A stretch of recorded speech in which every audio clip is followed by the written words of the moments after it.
A 36-year-old Madam Jawa is allegedly murdered in her residence by a Senegalese national, and the suspect is currently under police custody. Traffic officers deployed to Abuko Abattoir to regulate traffic and pickpocketing ahead of the Muslim feast. And UN raises concern over violent escalation between Palestine and Israel. These and more coming on The World Today. Stay with us.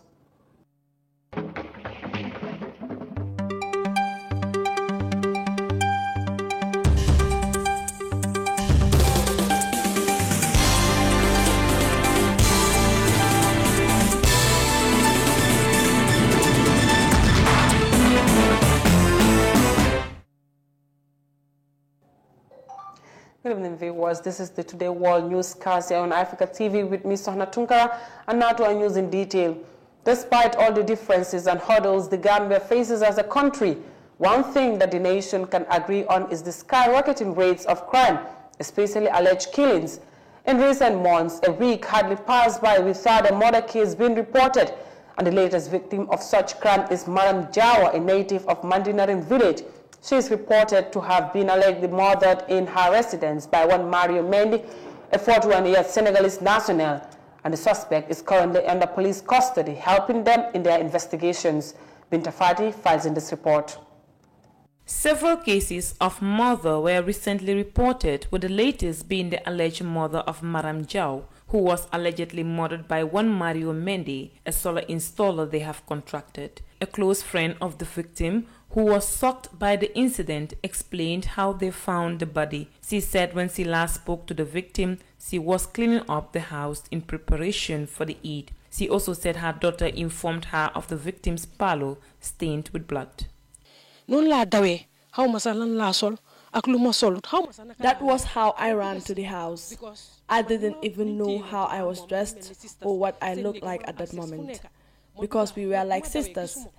I had access to all parts of their house, so I entered and checked all the rooms, including her mom's and the toilet, but she was not there. Her room was closed. I called her 3 times, but got no reply. I thought at first, maybe she went out to seek for help, thinking that she might trip and fall. I came out again, ran to our neighbors and called them. Before they came, I saw a boy on a bicycle. I explained the situation to him. This time when I entered, I pushed the door of her room with force, and it broke. That's how we got access to her room. The boy entered and pointed to her body, saying in Mandinka, "There she is." At that time, blood was coming from her head and hands. Ndate Jase, the mother of the victim, said she spoke with her daughter on the phone before the horrible incident. I left her in the house. She called me around 12 noon, telling me that I should buy some eggs so that we make omelette instead, since tomorrow is Eid. I came home with all those ingredients just to find her dead body at home. One thing that the nation agrees on is the skyrocketing rates of crime, despite all the problems the Gambia faces. In recent months, a week hardly passed by without a murder case being reported. The mysterious murder of Marie Mendy, among other murders, has sparked public outcry. Many blamed the authorities over the fragile state of the country's security. Meanwhile, the police are currently investigating the matter and called on anyone with any relevant information about the issue to come forward. For iAfrica TV News, I'm Binta Fati. From that report by Binta Fati, the Ministry of Health has called volunteers who want to be tested for COVID-19 to continue reporting at the sample collection site at the Independence Stadium in Bakau. This is as a result of the closure of the Brusubi sample collection site for 2 days, as a good number of workers will be celebrating the feast and enjoying the presumed public holiday. Desise tells us more. In observance of the Eid al-Fitr celebration known as the Korite in the Gambia, the Ministry of Health said the COVID-19 sample collection site around the Ministry of Petroleum in Brusubi will be closed from 12th to 13th May. To this effect, the sample collection site at the Independence Stadium in Bakau will be open for intending travelers and volunteers who want to be tested for COVID-19 to prevent the further spread of the virus. Everyone in the country is urged to follow all the precautionary measures recommended for the prevention and control of the virus during the Eid celebration, especially wearing of face masks and frequently washing of hands. As many people seem to doubt the existence of COVID-19 in the Gambia amid declines in cases, the Health Ministry said the reduction of reported cases in the past 7 days does not suggest that the virus has disappeared in the country. Despite the approval of the AstraZeneca vaccine for use by WHO, many people in the Gambia still doubt the efficacy and effectiveness of the vaccine. Thus, the ministry urged the public to visit health facilities to get vaccinated against COVID-19. And those that have their first dose of the vaccine and are due for second dose are encouraged to take the second jab. Since the country received its first consignment of the AstraZeneca vaccine, over 25,000 people have been vaccinated so far. The Gambia currently recorded 5,944 COVID-19 confirmed cases, 5,648 recoveries, and 175 deaths. Reporting for iAfrica News, I am Desise. Moving on, preparation of feasts in the country always comes with challenges. Traffic accidents and theft are the major issues citizens face during the festive period. And as a result, the Office of the Inspector General of Police deployed 40 traffic officers within the Greater Banjul area to cope the issues of theft, road accidents, and unnecessary parking, among others. The Gambia will be observing the Eid al-Fitr, locally called Korite, on Thursday. Pickpocketing, road accidents, and traffic congestion are major challenges Gambians face with during festive moments. The Abuka Abattoir is one of the biggest places where people gather to buy meat in commemoration of Korite. According to reports, it is also a place where thieves, pickpockets, and others rip people of their items and money. Traffic in this area is always congested with people and cars as they stop or park to purchase meat. Lamin King Koli, Commissioner of Mobile Police, explains the rationale behind their move. My presence here today and yesterday is for the crowd control.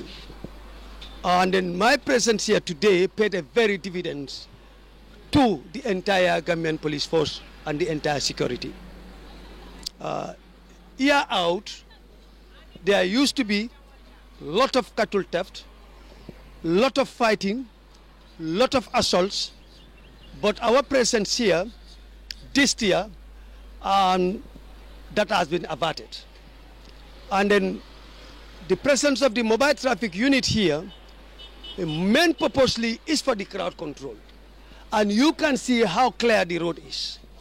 We don't allow any vehicle owner to park 3 meters close to the highway. So therefore, you can see the stalls that are on the left-hand side, my opposite sides, are very less than that.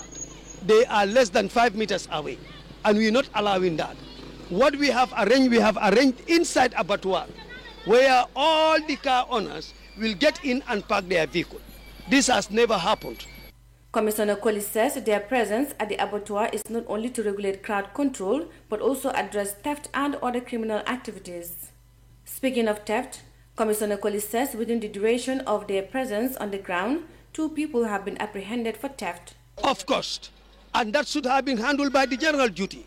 But my presence here, we were able to apprehend 2. The other ones, it was negotiated, and then he accepted it, and the lady, the complainant, don't want the case, and then the money was returned to her, and then she find her way. But the other one was taken to Abuko police station, detained there, and charged for further police action. Meanwhile, a cattle seller appreciates the presence of the traffic officers as he believes that it will minimize accidents, theft, and other issues. Police yi baax nañ fi trop parce que depuis ba ñu ñëwé fi amul ben accident bu nekk fi. The police presence here is really good because since they came here, there has been no accident reported. Vehicles always overspeed on this highway, and drivers should know that there are people and cattle here. So instead of slowing down, they will be running at high speed, which sometimes results in 4 or 5 accidents, so let them slow down. And also sometimes the day will not pass by without a cow being hit by a vehicle or the occurrence of a motor accident. So the police are really helping us here because since they came, everything is going normal and no accident has been reported so far. As busy as the preparation for the Korité is, people are going up and down to make sure that all they need in celebration of Korité, ranging from clothes, accessories, food, home furniture and others, are intact. However, theft and pickpocketing are not new in preparing for festive moments like Korité in the Gambia. One needs to be extra careful and be on the alert all the time when doing shopping or carrying out other activities during this festive period. Reporting for iAfrica News, I am Mariama Cham. President Salva Kiir's decision to form a new National Assembly has been welcomed by many people in South Sudan. The move came almost 1 year since the formation of the new government started in 2018, after 5 parties signed a peace agreement to end the ongoing crisis in the country. And the newly formed parliament comprises 550 members from the different peace parties. Details of that in this report. After more than a year since the formation of a unity government began, South Sudan now has a new parliament comprising 550 members. The formation of the National Assembly is being welcomed by many in the capital, Juba. It gives us hope, and I hope there's a change that will come. And because once the parliament begins to work, we can really realize changes.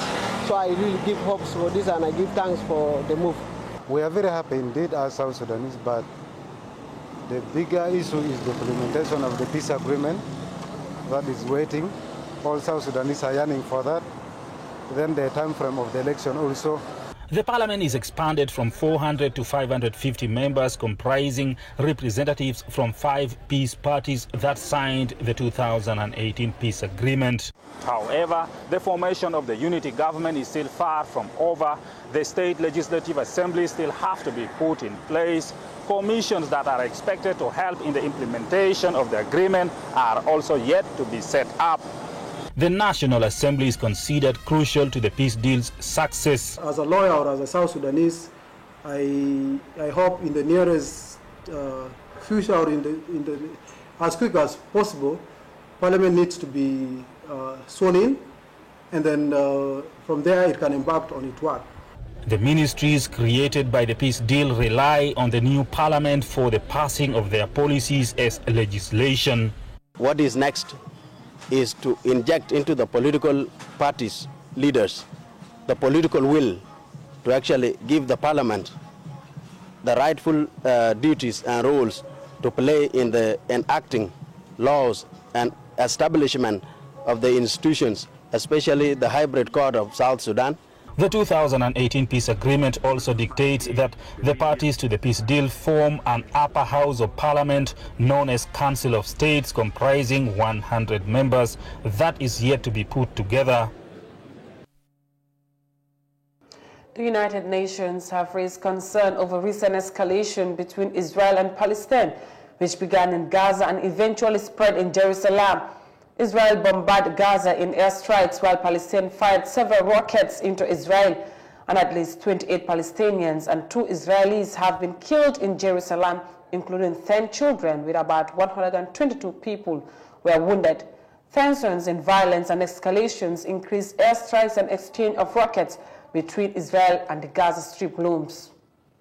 The Israeli Prime Minister Benjamin Netanyahu warns that Israel would intensify its attack on Gaza, while Palestinian Prime Minister Mohammed Shtayyeh calls on the intervention of the United Nations Security Council to end Israeli aggression. Stefan Dujarric, spokesperson for the UN Secretary General, says the United Nations has concerns over the latest escalations and the casualties that emerge from it. He calls on both parties to the conflict to cease the escalations.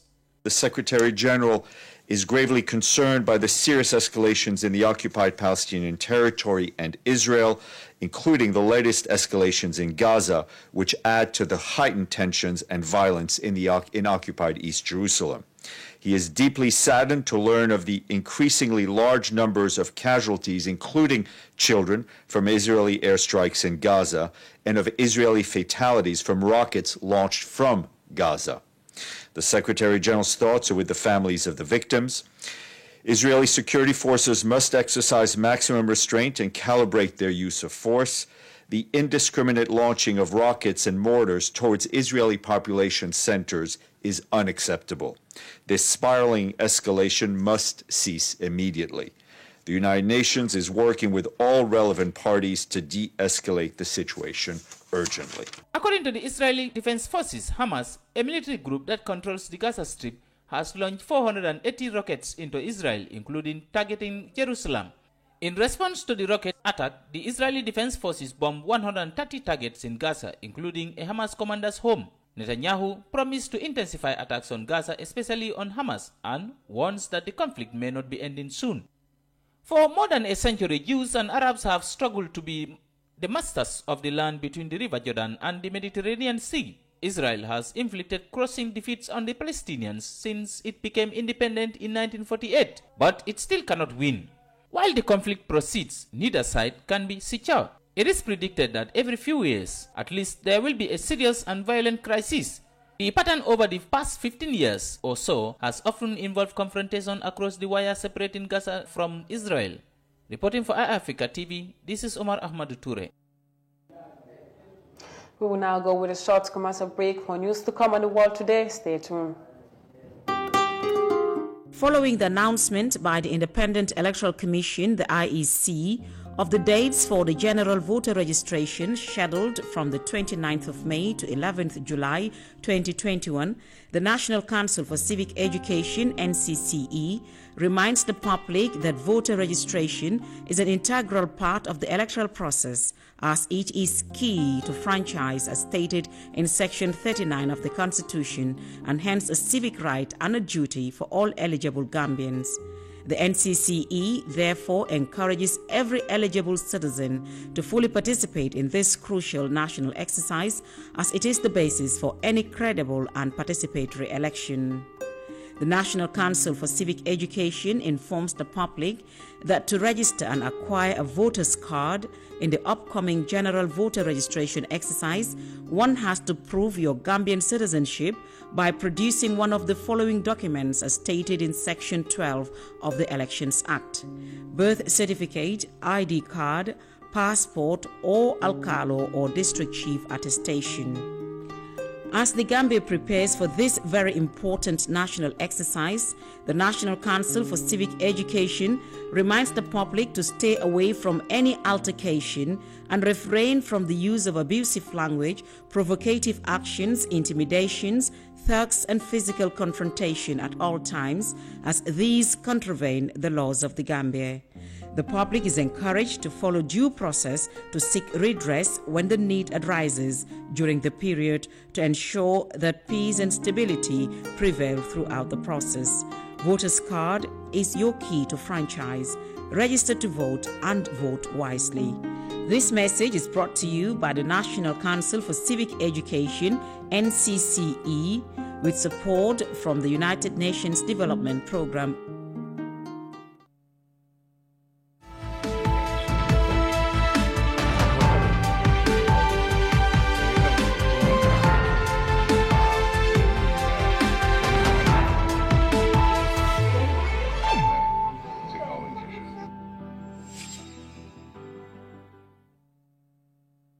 Welcome back. If you're just joining, this is the World Today newscast, and to our remaining stories. About 200,000 doses of coronavirus vaccines are set to relocate in high-demand areas in Kenya after the government highlighted the challenges it faced in distributing vaccines, especially in low-uptake regions. With most of the vaccines set to expire in June, some Kenyans believe the vaccines will not be kept unused when others are yet to receive their second jab. More of that in this report. Kenya's Health Minister Mutahi Kagwe announced that the government has had challenges with COVID-19 vaccine distribution in areas where uptake is low. The country has so far received a total of 1.2 million vaccine doses and distributed just under 1.1 million doses across the country. But by 10th May, Kenya had vaccinated just over 917,000 people. People like me have never received the vaccine. I've searched for the vaccine point, so if there are counties where the vaccines are lying idle, they can bring them to other counties and we use them. Let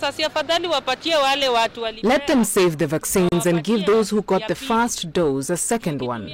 The government now plans to take back about 200,000 doses from low uptake counties and redistribute them to areas where demand is high. Some regions are believed to be holding on to the vaccines in preparation to administer second doses later in the year. However, most of the vaccines which arrived in the country in January are set to expire in June.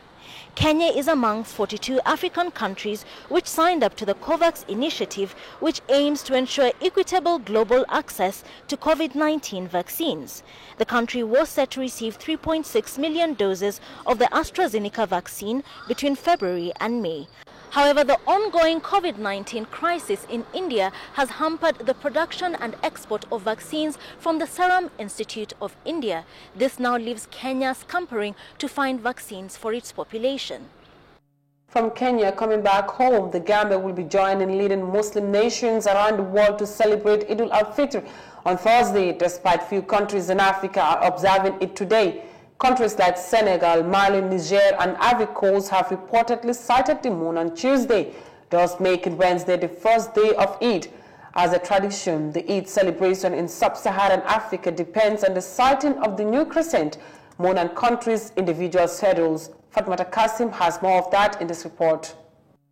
Leading Muslim nations around the world will be observing Eid al-Fitr on Thursday, despite few countries making it today. As a tradition, the Eid celebration in sub-Saharan Africa depends on the sighting of the new crescent moon and countries' individual schedules. Under Islamic customs, people look for the moon on the 29th day of Ramadan. If it's seen, that month comes to an end. If not, the month goes on another day and lasts for a full 30 days. Countries like Mali, Niger, and Ivory Coast have reportedly sighted the moon on Tuesday, thus making Wednesday the first day of Eid. The coordination of Muslimans in Senegal, CMS, the body responsible for regulating Islam affairs in Senegal, announced late Tuesday night that Senegal will be observing Eid today. We want to let the people of Senegal know that the moon has been sighted on Tuesday. It has been sighted in Mali, Niger, and Ivory Coast. And for that being the case, Senegal will observe the Eid on the 12th. However, countries like the Gambia, Saudi Arabia, United Arab Emirates, and the rest of the Arab world announced that Thursday will be the first day of the Eid al-Fitr. Turkey, UK, Uganda, a large part of Nigeria, and several Asian countries, including Indonesia, will also be observing it on Thursday. Other countries like India and Pakistan are set to observe it on Friday. Eid al-Fitr marks the end of Ramadan, which is the holiest month of the Islamic calendar. In predominant Muslim countries, government offices, private businesses, financial institutions, and schools are usually closed for at least 3 days for the observance. Many foreign embassies in Muslim-majority countries will also close during the official holiday period, though emergency assistance is usually available by phone at embassies and consulates. For iAfrica News, I am Fatoumata Kasim. That was all from me on the world today. You can catch up with Mariama Cham for more national stories on Gambia 24 at 2000 hours. Thanks for watching. Have a nice evening.